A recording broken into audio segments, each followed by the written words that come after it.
প্রধানমন্ত্রী বলেছেন ভারতকে এত দিয়েছি যে ভারত সারা জিন্দেগি স্মরণ রাখবে। আসলে তিনি প্রধানমন্ত্রী ছিলেন না, তিনি ছিলেন সেবা দাসী। ভারত থেকে চোখ রাঙাই আর বাংলাদেশ শাসনের চিন্তা করবেন না। পাশাপাশি ভারত আমাদের প্রতিবেশী দেশ, আমরা সম্মান জানাই সকল প্রতিবেশীকে, কিন্তু বাংলাদেশকে তারা ভারতের হাতে বন্ধক ইজারা দিয়ে দিয়েছিল।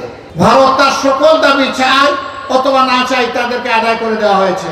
তখনকার প্রধানমন্ত্রী বলেছেন ভারতকে এত দিয়েছি যে ভারত সারা জিন্দেগি স্মরণ রাখবে।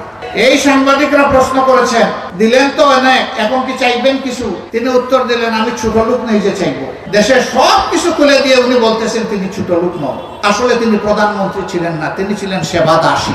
এই জন্য তিনি দাসত্বের শৃঙ্খলে বাংলাদেশের জনগণকে তিনি বন্দী করতে চেয়েছিলেন। আমাদের সন্তানদের নেতৃত্বে সেই শৃঙ্খল জাতি ভেঙে ফেলেছে। আর এই জাতির গলায় শৃঙ্খল পরানো যাবে না ইনশাআল্লাহ।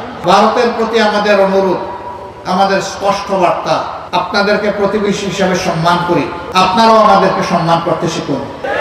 বাংলাদেশকে, বাংলাদেশের জনগণকে সম্মান দিতে শিখুন। ভারত থেকে চোখ রাঙাই আর বাংলাদেশ শাসনের চিন্তা করবেন না।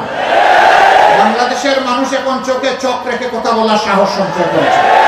যে দেশের মানুষ বুক খুলে দিয়ে ডানা মেলে দিয়ে বলতে পারে গুলি কর, সেই দেশের মানুষকে আর ভয় দেখাবেন না। আমাদের গর্বিত সন্তান বীর যোদ্ধা আবু সাইদ ডানা মেলে বলেছিল, বুকের ভিতরে তুমুল ঝড়, বুক পেতেছি, গুলি কর। এই জাতিকে কেউ ভয় দেখাবেন না। এই দেশে 1 লক্ষ, 2 লক্ষ, 10 লক্ষ সৈনিক নয়, এই দেশে 10 কোটি যোদ্ধা আছে। আমরা কারো আভ্যন্তরীণ ব্যাপারে হস্তক্ষেপ করা পছন্দ করি না। আমাদের ব্যাপারেও কেউ হস্তক্ষেপ করুক, তাও আমরা চাই না। শেখ হাসিনা চলে গিয়েছে, আশ্রয় নিয়েছেন ভারতে। ভারত বৈধভাবে না অবৈধভাবে আশ্রয় দিয়েছে, সে বিশ্বের দরবারে সে জবাব দিবে ভারত। কিন্তু সেখান থেকে আমাদের জন্য অশান্তি সৃষ্টি করেন কেন?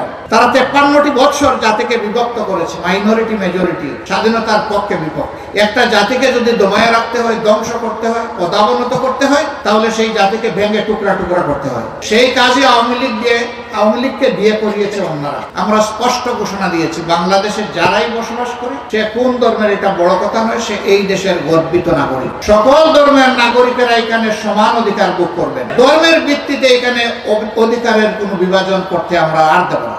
এই জন্য আমরা সকল ধর্মের বর্ণের ভাই বোনদেরকে অনুরোধ করি, আমরা এখন শক্ত হয়ে দাঁড়াবো। আমরা কালোকে কালো বলবো, সাদাকে সাদা বলবো। আমরা সাদার সঙ্গী হব এবং কালোকে আমরা ঘৃণা করবো।